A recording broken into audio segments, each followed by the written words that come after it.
Governor Hochul now directing the MTA to indefinitely pause the rollout of congestion pricing. That, of course, is the controversial plan that would toll drivers to enter Manhattan below 60th Street. Now, it was supposed to go into effect on June 30th, but now the governor says she made this decision with a lot of thought, and she says she's doing what she thinks is best for New Yorkers. Our policies must support everyday New Yorkers, like our small business people, police officers, firefighters, teachers, healthcare workers, truck drivers, and not add to their financial burdens.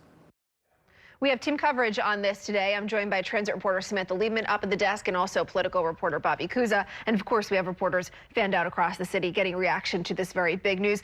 Thank you both for being here. Bobby, I'll start with you. We keep hearing this word indefinitely, but that indefinitely is sounding a lot like basically forever. It did not sound like this is something that we're going to see anytime soon. And I mean, I have to say, I've been floored. Stunned. I'm floored. It was pretty stunning. It has been so many years, 5 years in the making. It was passed in 2019. And the amount of work that has gone into this, the money that was spent on studies, the public hearings, the lawsuits that the state has been fighting, the cameras and the gantries have been installed. Hundreds and hundreds of millions of dollars have been spent getting to this point. And then we are, what, just a little more than 3 weeks out from implementation. And we are essentially completely pulling the plug. Again, an indefinite pause.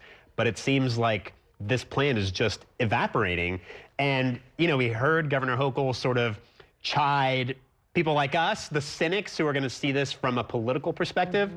But it's very difficult to see this from any other perspective. I mean, she said that she approaches everything through one lens, which is what's best for New Yorkers.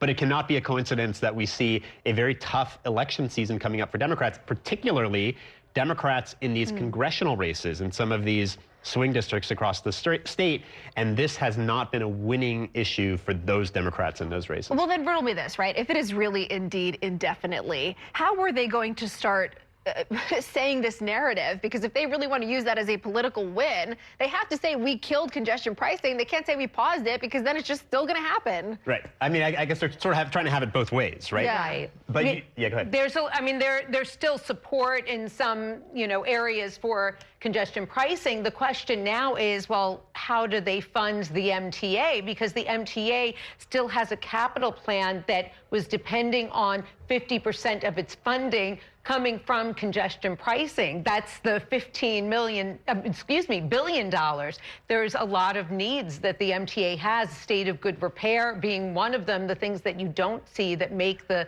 system run. So she says that there is some funding set aside to address the MTA's current needs, but there's a lot more that they need to do, and it's just a question of, are they going to approve another revenue stream? That means another tax. Some place somewhere, someone is going to have to pay money, and she's just saying it shouldn't be on the backs of, the little guy, basically. Right. And can I just say, we just heard from our Albany reporter, Bernadette Hogan, the legislative session in Albany ends tomorrow. There's no universe in which they pass some new tax between now and tomorrow to make up for that money. I mean, there's no way they're going to make up for those billions of dollars.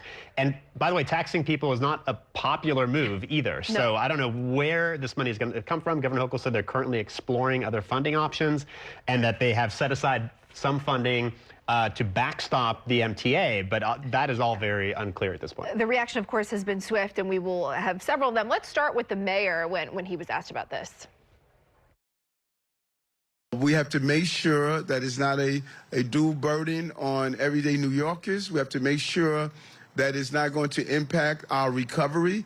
We got to the point of more jobs in the city's history because of we have been supporting the recovery effort.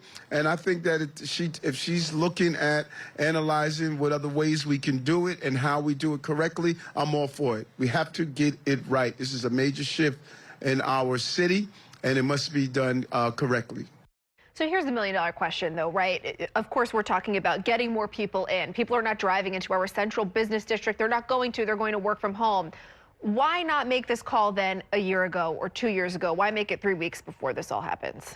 I think it goes back to politics. I mean, it's hard to believe that this wasn't a result of some outside pressure on Governor Hochul, because she has been supportive of this all the way through. This was not her plan, by the way. I mean, it was passed in 2019 under Governor Cuomo, sure, but she has been backing it every step of the way, and she has offered, you know, rationale for it, both in terms of reducing congestion and pollution and you know, creating this new funding stream for the MTA. So again, to pull the plug now, so close to the implementation date, suggests that there has been some other outside force applying pressure on her. And she was in Washington yesterday, so maybe there was some kind of meeting there where she was sat down with some Democratic leaders there and said, you have to stop this because it's going to hurt our chances of possibly winning the House back next year. And Sam, I want to play for you Staten Island Borough President Vito Fossella. This a win for a lot of the Staten Island lawmakers who were involved in lawsuits and protesting this. Let's take a listen to what he had to say.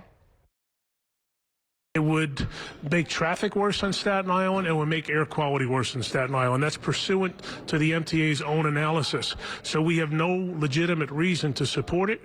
And part of the reason and the rationale that we oppose it, because for decades, Staten Island has been left out of major projects that the MTA has been spending or been putting in other parts of the region.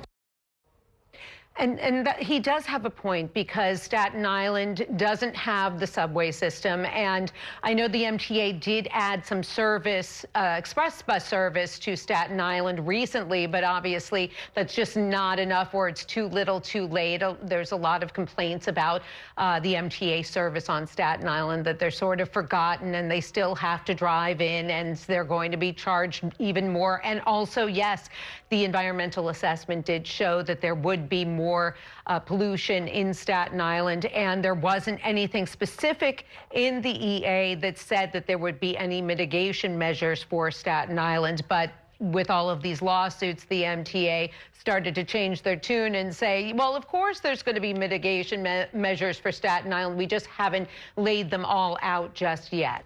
We have Norlane Kawaja out in the field getting live reaction from New Yorkers, hearing what they have to say with this big news. Norlane, what is the feeling with those New Yorkers that you're talking to? Yeah, well, before I get into the New Yorkers, you're right, Shannon. It is a big day for congestion pricing. And of course, there was so much work that went into trying to kick it off on June 30th, that all-important deadline, including the toll gantries that you see behind me, as well as advertisements in the subway system to try to promote congestion pricing when it comes to targeting subway riders. And I've had a chance to speak with some drivers as well as subway riders, and it's a mixed bag when it comes to congestion pricing and this delay. Let's take a listen. I understand the reason why they want to do something about it, but man, it's going to be chaos. Raising the price, punishing people who drive in. We can try and enforce them on public transportation. That hasn't worked either, really. I want everyone to win. I want people on the subway and on the buses to have an easier commute. I want people who want to come here to come, but just make it reasonable for everybody. Don't make one person pay like the bulk and then the other person suffers. I just want everybody to be good. We do support reinvestment into the transit system, and if this is the way to do it, then perhaps that's what we need to do.